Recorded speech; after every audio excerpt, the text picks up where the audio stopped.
¿Le agrada el género cinematográfico de terror? Sí, me agrada. Me agradó como público siempre, en la época de que era muchacho, niño, casi, desde que tenía 14, 15 años, yo veía mucho cine, y dentro de ese cine veía todas las películas de Bela Lugosi, Boris Karloff, todas las películas, Drácula, Frankenstein, todas esas películas me las comía como aficionado al cine, ¿no?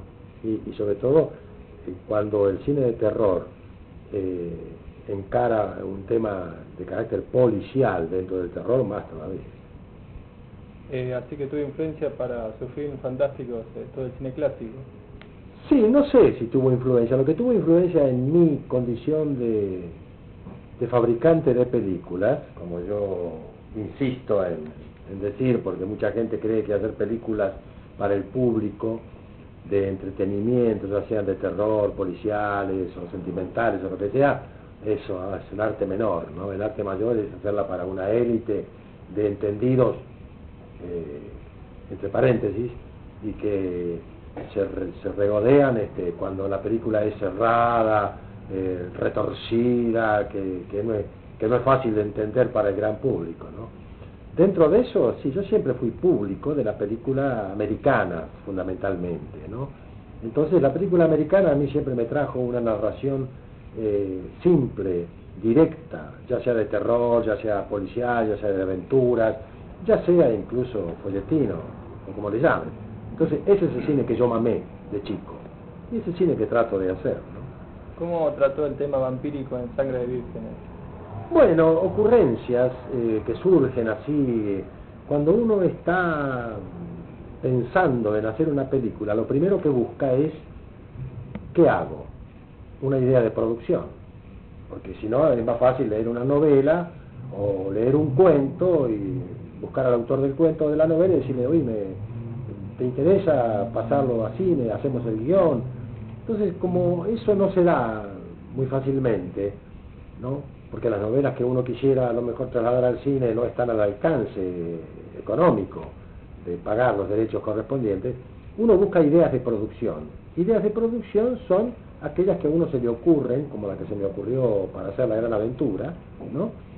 Y entonces entre una película y otra, en esa época, yo había hecho 2 películas, no, había hecho varias películas ya. Estaba en el año 66. Entonces un amigo de Estados Unidos, que fue socio en algunas producciones mías, me dijo, mirá, acá está gustando mucho el cine de terror mexicano, hacían unos churros mexicanos, churros les llaman ellos cuando la película está hecha así muy a las trompadas, ¿no?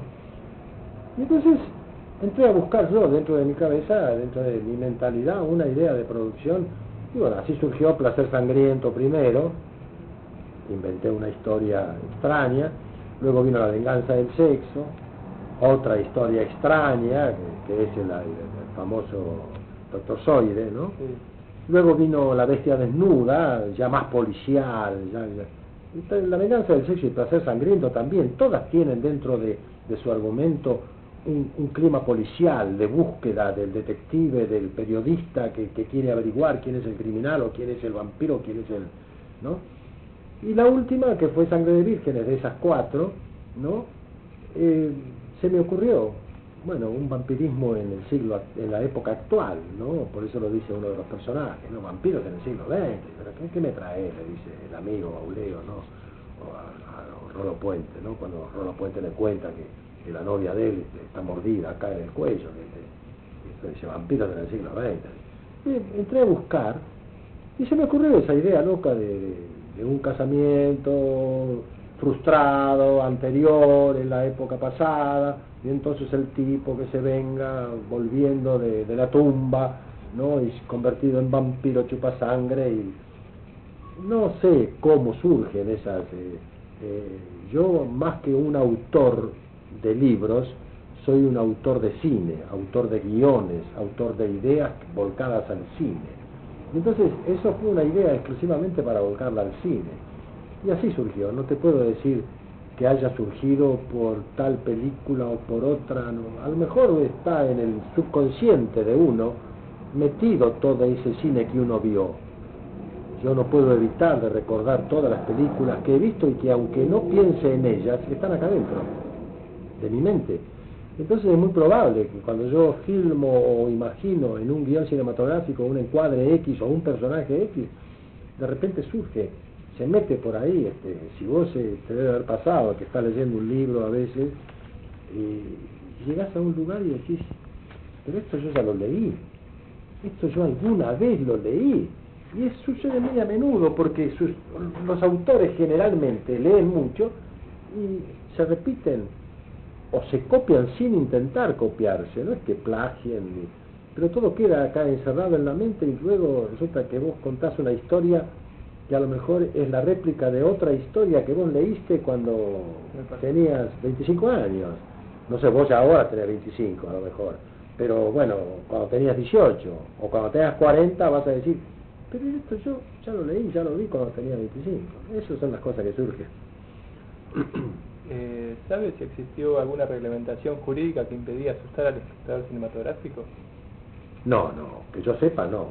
La censura existió como censura para películas con mucho sexo, con mucha violencia, pero reglamentación jurídica. Hay un artículo 128 del Código Penal que prohíbe la apología del sexo, es decir, creo que es el 128, el que esgrimía siempre Tato y compañía, ¿no? Pero una reglamentación jurídica o una ley, lo único que conozco es eso, el artículo ese de la ley, que por obscenidad o por todo eso te pueden procesar, como han procesado mucha gente. Yo tengo un amigo que trajo la película de Berman, El Silencio, y estuvo en cana. Lo procesaron por el artículo 128. No, fue algo que me comentaron y me dijeron que hubo alguna vez en la época de la dictadura algo por el estilo. Puede ser, pero no como ley, sino ni como reglamentación jurídica, como elemento directamente dictatorial de ellos, ¿no? Que la censura estaba establecida. A mí Tato, cuando vivía, primero se hizo muy amigo, por medio de Silvio Soldán, cuando yo estrené La Gran Aventura. A propósito, íbamos a la audición de Silvio Soldán, que tenía matinata, no sé cómo se llamaba, en Radio del Mundo, y me chucheaba para que yo le contestara, pero era todo organizado, ¿no? Con Néstor, Tato. Y un día resulta que se hace enemigo mío, no sé por qué, creo que me llamaron de una revista Antena de aquella época, creo, para que yo opinara sobre Tato. Y entonces dije, mira, no me hagas opinar sobre Tato porque me cabe la cadena de la ley. En este momento soy amigo de Tato. Hola. Sí. Y entonces le digo, no me hagas opinar porque soy amigo. Entonces, el periodista, no sé lo que puso, yo ni lo leí el artículo, pero Tato parece que se encabritó conmigo. Entonces yo voy a estrenar Los Irrompibles al año siguiente y no me la califica, me la quiere poner prohibida a 14 años. Entonces va así los soldados, y digo, dime, ¿está loco, Tato? ¿Qué pasa? ¿Por qué hizo esto? Espera, yo le voy a llamar. Yo ya había dejado de conectarme con Tato, ¿no? Pero había estado durante varios meses yendo a la radio, así, una vez por semana, cada 15 días, para charlar, para hacer promoción de mi película. Entonces lo llamé y me dijo que está muy ofendido con vos, dice, porque no opinaste en una entrevista. Y precisamente no opiné porque si tengo que opinar que él es censor, tengo que decir la verdad, que él es censor. Bueno, al final hubo un montón de entredichos, pero la conseguí apta para todo público, ¿no? O sea, esa censura estaba, esa no era reglamentación jurídica, eran los dueños de la cosa, ¿no? Corta acá, corta allá, te agarraban la moviola. Yo las películas estas, las películas de terror y de sexo, las pude exhibir recién cuando se fue toda la censura. En esa época, ni acá se llenaba en Estados Unidos, en Latinoamérica, en algún otro lado, pero acá no, y cuando se llenaron acá hubo que cortarles. ¿Cómo manejó los climas terroríficos en sus películas? Mira, los manejé con el criterio que yo tenía imbuido dentro del argumento de la película, de la historia, y luego con la colaboración del director de fotografía y los intérpretes y el maquillador, ¿entendés? Todo eso es una conjunción de elementos que coadyuvan para que si vos tenés que hacer terror, lo hagas con un buen encuadre, con una buena fotografía, con un buen maquillaje y con una buena interpretación. La forma de manejarlo es esa, no hay otro misterio. Ahora, hay directores como el director tan bueno Carpenter, que tienen una aptitud especial para sorprenderte, ¿no? Que yo trato a veces también de conseguir, ¿no? Por ejemplo, esas cosas que estás viendo la película así, tranquilo, una narración lineal, ¿no? Y de repente ¡bum!, te encajan así un primer plano violento de un tipo que se cae de un placar, o que abre la puerta así, o que cae algo, ese es dentro de los encuadres cinematográficos y del montaje, porque muchas veces vos lo filmás y en la filmación propiamente dicha no está, porque está todo filmado largo, pero luego en el montaje es cuando vos metés esos toques así de sorpresa, digamos, terrorífica o de suspenso, tipo Hitchcock, ¿no? ¿Usted cree que el público argentino puede llegar a consumir cine fantástico y de terror? Yo creo que el público argentino puede consumir toda clase de cine cuando el cine tiene atractivo de entretenimiento. Vos le das una película de terror que lo entretenga. Los jóvenes de hoy han sido los descubridores del terror cómico, ¿no? Del terror humorístico. O sea, que ya el terror no es el terror que yo vi de chico o de joven, Drácula, Frankenstein, que realmente te asustaba. Hoy ya, más que asustarte, junto con el susto, junto con ese suspenso o ese montaje de sorpresas que yo te decía recién, junto con eso viene la humorada, ¿no? Entonces todos estos tipos que hacen las películas de terror ahora le mezclan mucho humor, hay mucha risa. Antes se reía, ahora la gente que ve las películas viejas de terror también se ríe, pero se ríe no porque haya humor en esas películas, sino porque les causa gracia cómo se trataba el terror entonces, pues se trataba más en serio. Ahora se trata un poco de joda, esa es la verdad. ¿Por qué no se desarrolló el cine fantástico en el país? Bueno, porque no hay acá un mercado ni una industria que pueda desarrollar tantos tipos de cine. Ahora mismo acá hay un cine de muy poco desarrollo. Acá no quieren aceptar los productores de cine que debemos hacer el cine de acuerdo al país. Hay películas que acá se hacen y que por el afán de querer imitar al cine extranjero, americano, sobre todo, ¿no? Se les va de las manos en los costos y entonces no se pueden repetir esas empresas, esos proyectos. Porque acá no podés irte de un costo mínimo que te establece el mercado. Entonces no lo acostumbran al público al cine argentino. Acá hacen cine argentino y generalmente hay algunos directores que lo hacen para ellos, o para su... El otro día un director, no sé, ni me acuerdo el nombre, pero le dijo a un cronista que me entrevistó a mí, le dijo, sí, yo hablé con fulano de tal, y me dijo que él hacía cine para sus amigos. ¿Y sabés lo que le contestó el cronista? Dice, bueno, pues cine para sus amigos, ¿por qué no lo hace con una camarita de video? O una camarita, dice, doméstica, de esa, ¿para qué lo hace con una cámara? Hacer cine para sus amigos, en una empresa de producción industrial, cinematográfica, me parece que es un despropósito. Eso no puede hacer un tipo millonario. Un tipo normal no puede hacer eso. Yo hago cine para el público. Me equivoco, acierto, pero hago para el público. O sea, yo me pongo el público. Yo me siento en la butaca a ver mi película, la que yo imaginé, la que yo estoy imaginando, la que yo quiero proyectar. Cuando yo encuadro una película, no pienso en mí. Ay, que me gustaría, sí, que bajar la cámara por la pared y encuadrar esa rosa que está ahí en el florero, y entonces quedarme ahí 20, 30, 50 segundos con eso y después... No, yo pienso que el espectador le va a gustar, y pienso que todo eso le va a hacer moroso al espectador, entonces no lo hago así. Trato de darle el ritmo que el espectador me exige. El espectador soy yo, atento, yo soy público de cine. Entonces yo me vinculo con ese espectador, por eso las películas generalmente gustan al público y la crítica las hace bolsa. ¿Piensa filmar alguna vez otra película fantástica? Tengo una idea de hacer el regreso del Dr. Zoide. Tengo el esbozo, pero depende mucho del apoyo económico que pueda contar. El regreso del Dr. Zoide vendría a ser la segunda parte de La venganza del sexo, pero sería en color y tipo moderna ciencia ficción, ¿no?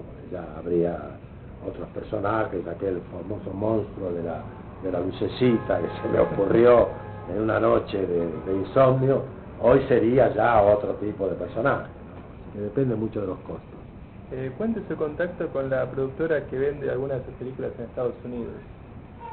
Mirá, yo tuve contactos, pero desgraciadamente los contactos son amistosos con Frankenlotter, que es un director macanudo, pero el productor que lo banca a él y que es socio de él, pasa mis películas, pero nunca ve un mango. Y cuando hablé de dinero, me dijeron, bueno, sí, le podríamos hacer un contrato. Y las están exhibiendo sin contrato y sin nada. Yo viajé expresamente a Estados Unidos para eso, a ver si podía recuperar algo o conseguir algo, y pedí una suma no importante, ¿no? Como royalty. Y me dijeron, bueno, lo que pasa es que se vende poco, y entonces, sinceramente, la relación es amistosa con Frankenlotter, por ejemplo, que es un director de ese tipo de cine, y conocí a un socio del productor, pero que no llegué a ningún buen puerto económicamente. La venganza desnuda, que está en el caso del Dr. Ham, ¿cómo fue que...? La venganza del sexo. La venganza del sexo, me confundí. Bueno, se me ocurrió... ¿A eso te referís? Sí, a su versión en inglés. Ah, no, en inglés, la versión inglesa la hicieron ellos de contrabando, y le agregaron escenas de desnudo que no estaban en la película, coitos que no estaban, escenas de lesbianismo que no estaban. Yo lo único que imaginé ahí es un tipo loco que vive hace no sé cuántos cientos de años y que se mantiene con la sangre extraída de las parejas jóvenes en el momento de la copulación, en el momento del coito. Se me ocurrió esa idea loca, entonces el tipo se encuentra gente, la junta, la lleva, Bauleo investiga, hace el periodista, ya metí lo policial, entonces hasta que el tipo en el final lo descubre, y el tipo, hay un cerebro parlante ahí que se me ocurrió meter en el escritorio del tipo, y al final, doctor Zoide, el tipo se desarticula todo, porque cuando deja de tener alimentación su cuerpo, con esa sangre joven, ahí el tipo se vuelve a morir, pero en el esbozo que tengo resucita de nuevo. Vamos a ver. ¿Dé consejos para los estudiantes de cine que desean realizar cine fantástico? Que luchen, que vi el otro día un corto de un muchacho de La Vega, muy bueno, un cortito de 10 minutos, lo vi en Space, en la visión de función privada, que luchen, que hagan, que no tengan reparo en hacer los primeros pasos con lo que se les ocurra, que es necesario que lo hagan. Si les gusta ese tipo de cine, que insistan y que traten de formarse dentro del cine, que vean del exterior, ¿no? Que lo vean una y otra vez, que es la forma de aprender a hacer cine, y que traten de meterse en algún tipo de película que se haga. Claro, acá no se hace casi ese cine, ¿no? Que la mejor forma de aprender cine es meterse de meritorio en una filmación. Eso es la mejor manera de aprender cine, ¿no? Porque en las escuelas de cine te enseñan la teoría, pero la práctica del cine, yo ahora hice una película en 7 semanas y los chicos que vinieron de meritorio estaban enloquecidos, ¿no? Hola.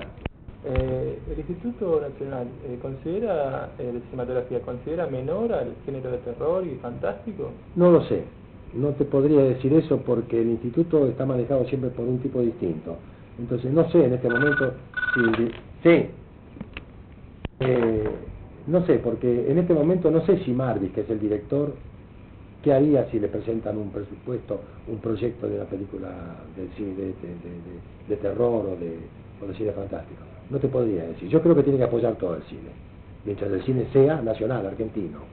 Mientras esa película tenga raigambre argentina, tenga operarios argentinos, un director argentino, un libro argentino, una historieta argentina, hay que apoyarlo. Todo el cine hay que apoyarlo. El cine ideológico, el de terror, el policial, el folletín, el melodrama, todo el cine hay que apoyarlo.